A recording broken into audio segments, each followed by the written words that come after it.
계산을 할 건데, 자, 제품별 원가 계산은 우리 개별 원가 계산하고 종합 원가 계산하고 이렇게 두 가지로 회사가 자기 업종이 어떤 생산 형태냐에 따라서 우리 방법을 선택을 할 거예요. 그럼 우리 개별 원가 계산은 우리가 다품종 소량 생산 방식에 적합하고,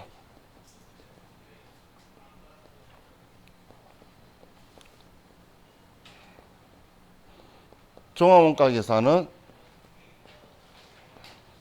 소품종 대량 생산 방식에 적합한 방법이죠. 지금 우리 110페이지에 있는 위에 있는 표 보시면서 그냥 생각하시면 돼요. 자, 그럼 개별 원가 계산은 이 용어에서 느낌이 나는 것처럼 우리 만드는 제품 한 개 한 개씩 개별적으로 원가를 통제하겠다라는 거예요. 그럼 한 개씩 개별적으로 통제하겠다라는 건 이건 주문 제작에 적합한 거고, 그리고 각 그럼 그 물건마다의 작업 지시서나 제조 지시서라는 게 있게 될 거예요.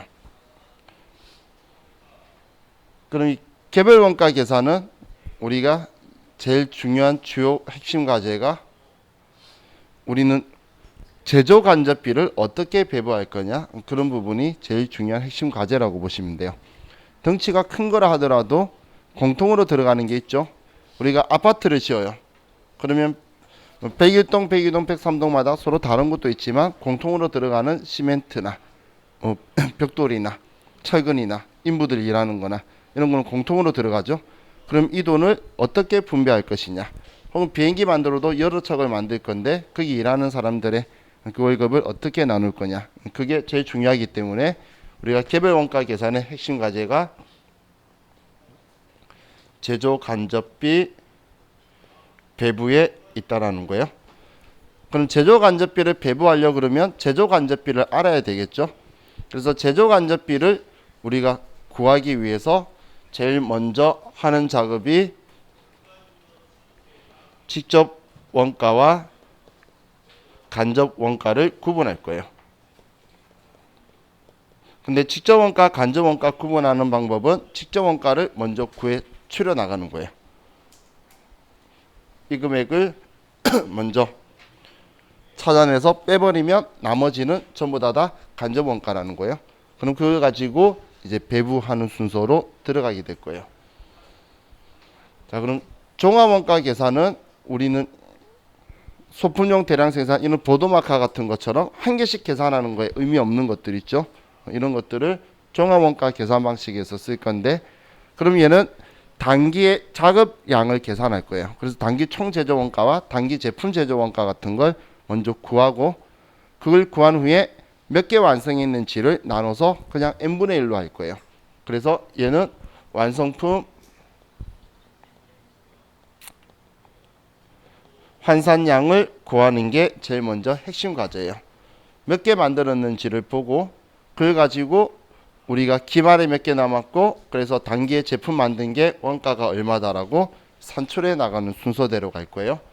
그럼 이 완성품 환산량을 구하기 위해서는 우리가 우리 그 물건 만들 때 인건비라든지 아니면 다른 제조경비라든지 재료비에 얼마만큼 들어갔는지를 알아야, 단기 총 제조 원가를 알아야 우리가 완성품 환산량을 가지고 나눠주게 될 건데, 그 부분에 대해서 우리가 원재료라든지 노무비가 두 개가 서로 투입 시점이 다를 수가 있다는 거예요.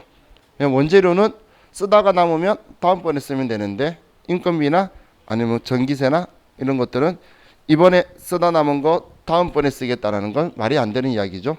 그래서 앞에 요소별 원가 계산할 때도 직접 노무비 제조 간접비는 발생액을 구했지 기초 기말이라는 걸 쓰지 않았죠.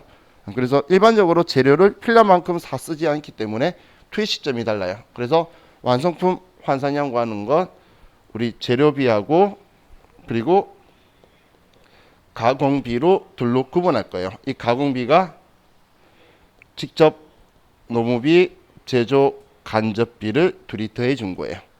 얘가 얘가 직접 재료비를 이야기하는 거예요.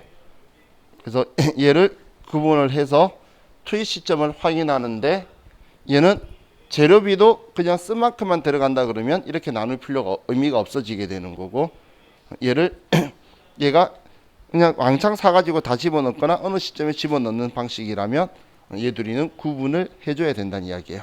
그래서 여기에 두 개의 방식의 차이가 발생해요. 자, 그럼 물건 한 개씩 가격을 산정한 걸 봤을 때 얘는 한 개씩 하는 게 아니라 전체를 가지고 n분의 1을 하는 거죠. 근데 얘는 한 개씩 하니까 한 개에 대한 금액, 그 원가에 대한 정확도는 개별 원가가 당연히 종합 원가보다 더 높을 수밖에 없어요. 한 개에 대한 가격은 얘만 가지고 측정을 하니까 당연히 얘가 더 높을 수밖에 없겠죠. 근데 일반적으로 개별 원가 계산 쓰는 건 덩치가 큰 것들 있죠. 정말 아파트, 배, 비행기 그런 거고 얘는 단순히 찍어내는 거 있죠. 자, 우리 자동차는 개별 원가 계산이에요, 종합 원가 계산이에요? 여러분들이 이렇게 생각하면 돼요. 여러분이 타고 있는 차, 아니면 여러분 부모님이 타는 차가 여러분 부모님만을 위해서 따로 특별히 제작한 차일까를 생각해 보면 돼요. 아니죠. 그러면 종합원가 계산이죠. 그건 제조 공정을 여러 개 두고 공정별 종합원가 계산 방식을 써요. 물론 자동차도 주문 제작하는 자동차를 탈 수 있다면 그건 나만을 위한 개별원가 계산을 하겠죠. 아니 나머지 자동차는 공정별 종합원가 계산 방식을 쓰고 있어요. 공정별 종합원가 계산 방식이라는 건 여러 공정에 몇 대 차가 지나갔는지를 가지고 그 공정에 들어간 금액을 전부 다 계산해서 나누기 n분의 1 하는 방식이에요. 그러면 한 개당 금액이 나오게 되겠죠. 그죠? 자동차 공정 이야기할 때마다 지금 우리 요즘 팝 이야기 안 나오죠? 그 노조 팝 같은 이야기 안 나오죠? 의사는 팝이 아니고 걔네들은 진료 거부한 거고 그 지금 요즘 민주노총, 한국노총 이런 것도 뉴스 안 나오잖아요. 걔네들이 미치려고 그러는 게 우리나라 파업의 최고의 주동자가 현대자동차인데 현대자동차가 파업 안 하기로 했어요. 지금 경기가 안 좋고 다 힘들고 국가가 지금 위기인데 그렇게 안 하고 임금도 인상 안 하고 동결 내가지고 다 협상 끝내버렸어요. 현대자동차가 그러는 바람에 지금 다른 곳에서 파업 아무도 못해요. 환불 했다가 지금 볼 때마다 좀 웃기더라고요. 저 그 기능장 형님이 맨날 놀았는데 지금 열심히 대방동에 가 있더라고요. 자, 그럼 이제 우리 개별 원가 계산을 볼 건데, 자, 지금 우리 있는 위치가 지금 110페이지의 종합 원가 계산인데 그 바로 앞 페이지를 보면 개별 원가 계산 적혀 있는데 엄청 성의 없게 짧게 적혀 있죠. 근데 얘는 이렇게 짧게 적어 놓은 이유가 우리 책 저자마다의 스타일인데 개별 원가 계산의 핵심 과제가 뭐라고 했죠? 제조 간접비 배부라 그랬잖아요. 근데 제조 간접비 하는 순간 요소별 원가 계산이 생각이 나죠. 그래서 제조 간접비 배부하는 걸 요소별 원가 계산으로 넣어두는 저자들이 있어요. 그래서 얘가 우리 106페이지에 있어요. 106페이지. 자, 그래서 개별 원가 계산을 보면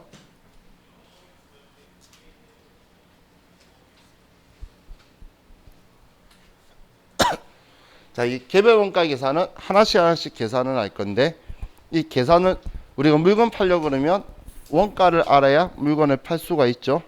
자, 우리 재무회계를 생각해 볼게요. 자, 원가를 몰라요. 대원가를 모르면 수익을 인식할 수 있나요? 안 된다라고 했죠. 수익 인식 요건에 대응 원가를, 대응 비용을 신뢰성 있게 측정할 수 있어야 수익을 인식해요. 그러면 지금 우리가 뭐 아파트 같은 경우에 지금 대한민국 사람은 이상한 사람들이라서 지어지지도 않는데 아파트를 사죠. 저도 그랬어요. 분양받은 거. 근데 그 팔려고 하면 여기에 얼마 들어갈 건지 원가를 측정해야 거기에다 이익을 붙여가지고 판매할 가격이 되기 때문에 우리가 실제 값이 안 나오는데도 가격을 산정할 수 있어야 된다는 거예요. 그래서 실제 값이 안 나올 때 계산하는 걸 우리는 예정 개별 원가 계산이라고 하고 다른 말로 정상 개별 원가 계산이라고도 표현하고 실제 값이 나오게 되면 실제 개별 원가 계산을 하게 돼요. 자, 실제 개별 원가 계산하는 얘가 원칙이에요. 원칙이라서 얘를 하는 건데 얘 값이 늦게 지연되는 경우에 먼저 예상을 해서 계산을 하고 그리고 나서 실제 값이 나오면 이 차이를 조정해 줄 거예요. 그런 방식을 우리 쓴다는 거예요. 그럼 실제 값이 나오면 예정 개별 원가 계산을 할 필요가 있나요? 없죠. 얘가 안 나올 때 쓰는 거예요. 그래서 얘가 얘 뒤에 얘를 하는 거는 이상한 짓이에요. 실제 값이 나오면 그걸 쓸 건데 왜 예상치를 또 계산하고 있어? 그럴 일은 절대 없겠죠. 시험에 나오면 그렇게 생각하시면 돼요. 자, 그럼 원가 계산을 하기 위해서 우리는 먼저 예정 배분율을 구하게 될 거예요. 자, 우리 어제 원가에게 간단하게 볼 때 단위당 원가라는 개념 뭔지 이해가시나요? 단위당 원가 개념. 우리가 정하는 최소 1단위에 얼마 발생하느냐 이런 거였잖아요. 그죠? 이 배분율이 그 1단위당 금액을 이야기하는 거예요. 1단위당. 자, 그럼 이 배분율을 예정 배분율을 구하기 위해서는 예정 총 제조 간접비를 예정 총 조업도로 나눠주게 돼요. 예정 총 조업도로. 예정 총 제조 간접비를 우리가 총 예산이라고도 표현을 해요. 얘를 총 예산이라고도 표현을 해요. 그럼 예정 배분율이 나오게 되면 이때 예정 배분액을 구하게 되는데 얘는 예정 배분율 곱하기 실제 발생한 실제 조업도를 사용하게 돼요. 실제 조업도를. 그럼 지금 이 기준을 나눌 때에 지금 제조 간접비를 어떤 비율로 나눌 거냐라는 배분 기준이라는 걸 잡아야 되는데 지금 제조 간접비가 얼마 들어간지 모르잖아요. 그러면 얘가 지금 여러 개의 공정이 있으면 어떤 기준으로 직원들이 일한 시간으로 비례적으로 움직인다고 해서 기준을 일한 시간으로 잡으면 시간법이라고 하고 직접 재료비가 들어가면 비례적으로 제조 간접비가 많이 들어가더라. 그러면 우리는 직접 직접 재료비를 가지고 가거나 혹은 우리 직접 경비 있죠? 직접 원가, 기본 원가를 가지고 비례적으로 움직이더라라고 하면 우리 기본 원가의 금액으로 하는 거예요. 그걸 가액법이라고 표현하는 거예요. 우리 책에는 가액법, 시간법 적혀 있는데 별 의미 없는 이야기예요. 배분 기준을 시간으로 잡았냐, 금액으로 잡았냐, 그거예요. 자, 우리 지금 배분율에 대한 느낌이 혹시 없으실까봐 자 이렇게 예를 들어 드릴게요. 자, 우리가 총 제조 간접비가 예를 들어서 1,000만 원이 나온다고 볼게요. 총 제조 간접비가 1,000만 원인데 우리가 직원들 인부들이 일하는 시간을 기준으로 잡았을 때 우리 노동 시간을 우리가 배분 기준으로 잡는다면 자, 우리 먼저 처음 해야 될 게 얘처럼 총 노동 시간을 먼저 구하는 거예요. 이 총 노동 시간이 지금 배분 기준을 잡았고 조업도라고 표현하는 거예요. 조업도는 내가 기준 잡은 거에 대해서 많이 했다 작게 했다 말할 것들. 그럼 총 노동 시간을 봤더니 10,000시간이라는 거예요.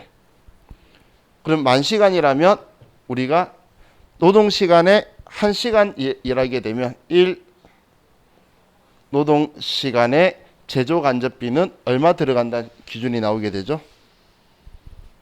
10,000시간 일할 때 1,000만 원이면 1시간에는 1,000원이 나온다는 기준이 되죠.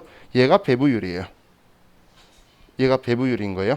그래서 우리가 정하는 1단위당 예를 들어서 우리가 재료비 가지고 100만 원이었다면 100만 원이었으면 재료비 1원당 10원씩 들어간다는 이야기죠. 이런 식으로 잡는 게 우리 배분율이라는 거예요. 그럼 이걸 잡는 이유가 뭐냐면 지금 여러 군데 들어갔잖아요. 그럼 우리 작업지 시설을 샵 101번, 샵 102번, 샵 103번 이런 식으로 우리가 있었어요.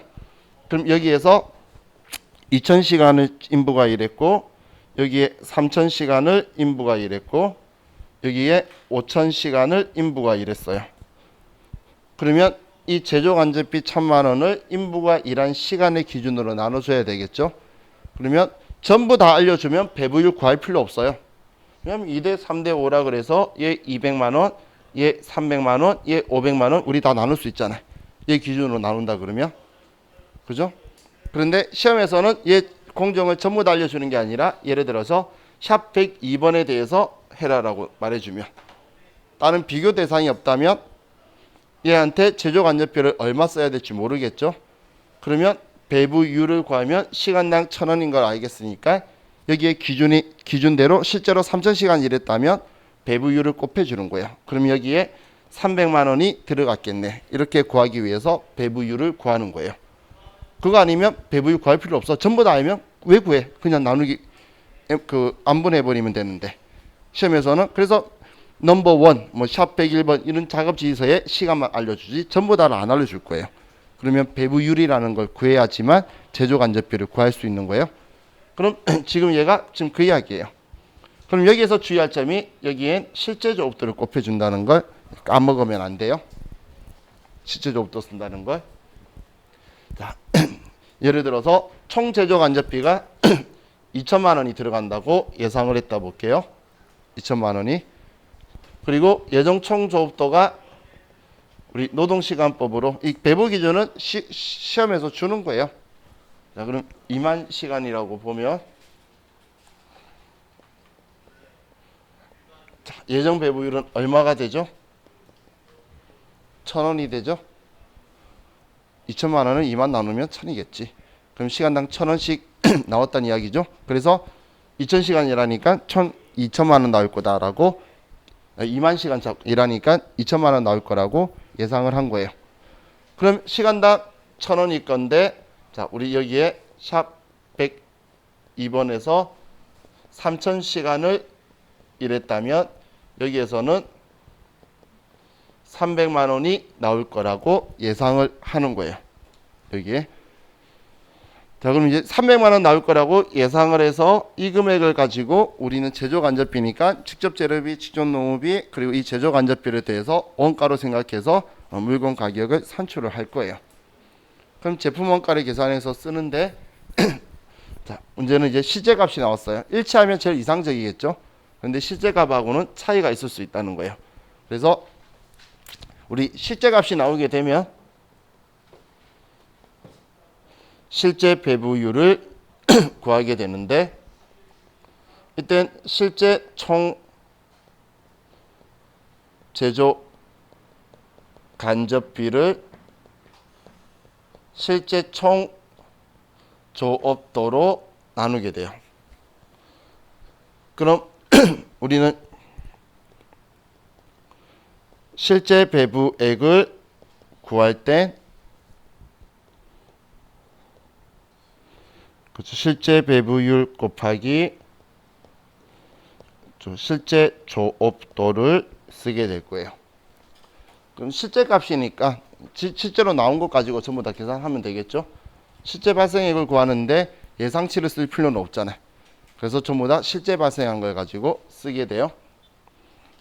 자, 그럼 실제 발생한 걸 가지고 봤는데 우리는 2만 시간이나 일할 줄 알았고 2천만 원 나올 줄 알았는데 자, 우리 첫 번째 봤더니 실제 총 제조 간접비가 1,200만 원이 나왔어요. 그리고 인부들이 일한 시간이 10,000시간만 일했는데도 끝난 거야. 그럼 실제 10,000시간밖에 안 나온 거야. 10,000시간. 그럼 얘 계산하면 배부율이 1,200원이 되죠.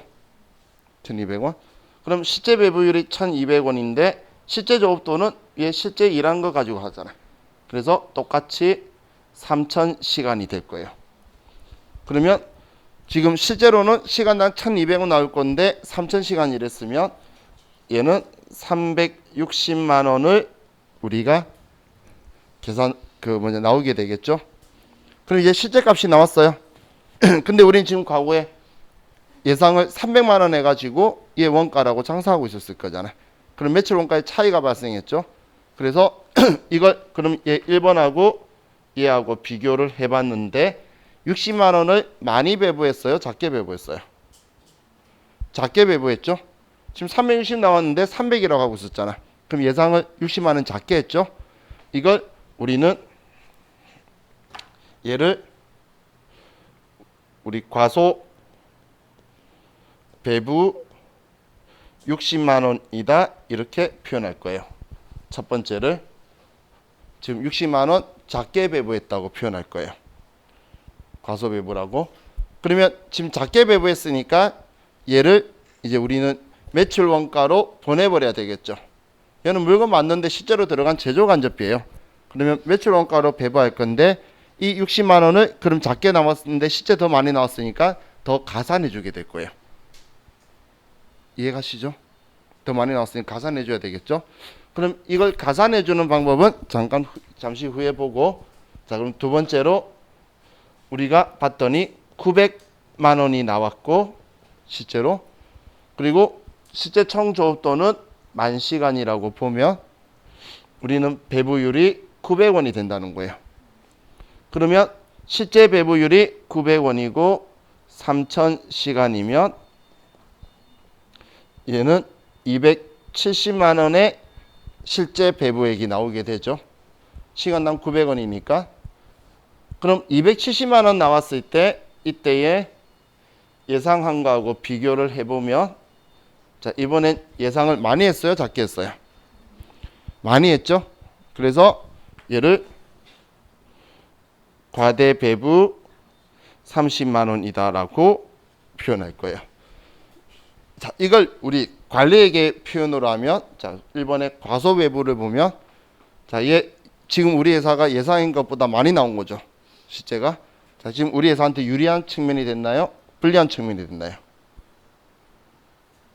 지금 나는 300만 원에 계산해서 물건 팔고 있는데 더 많이 나온 거야. 나한테는 불리하겠죠, 그죠? 그래서 이걸 불리한 차이라 그래요.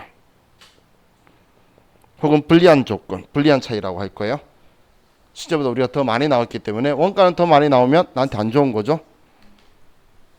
그럼 이번 과대 배부는 지금 우리가 예상했던 것보다 작게 나왔죠. 그럼 우리는 이대로도 잘 팔고 있는데 실제 작게 나오면 우리한테는 훨씬 유리한 조건이 되죠. 그래서 얘를 유리한 차이라고도 표현을 해요. 표준원가에서 원래 사용하는 표현인데 이걸 표준원가 문제를 안 내면서 가끔씩 저런 식으로 표현을 하면, 아, 과대배부, 과소배부가 저런 상황이구나. 과대배부, 과소배부에 대해서 여러분들이 기준점을 정확하게 잡으셔야 돼요. 그죠? 그럼 지금 이 차이 나는 걸 우리가 분배를 해주게 될 건데, 이 차이액들을 얘네들을 가지고 이거 우리가 조정을 해줄 때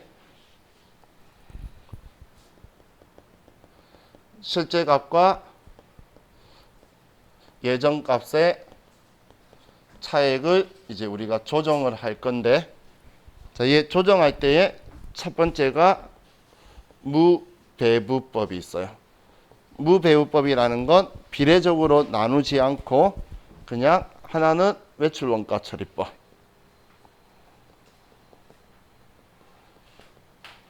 하나는 우리 영업 외 비용 처리법. 자, 설명 안 해도 글자에서 뭔 말인지 알겠죠? 차이 나는 금액을 전부 다 매출 원가로 처리해 버리거나 아니면 전부 다를 영업 외 비용으로 처리해 버리는 방식이에요. 이게 이제 비례적으로 안 나누기 때문에 무배부법이라고 하는데, 두 번째 비례배부법이라는 건 비례배부법이라는 건 우리 기말 제공품, 기말 제품, 그리고 매출 원가, 이 세 개의 금액만큼 비례적으로 나누게 될 거예요. 비례적으로 차이 나는 금액을 얘네들한테 비례적으로 분배시키는 거예요. 한 번에 매출 원가로 다 보내거나 하나도 안 보내거나 그런 게 아니고 얘 금액으로 나눌 건데, 이때 총원가 비례배부법과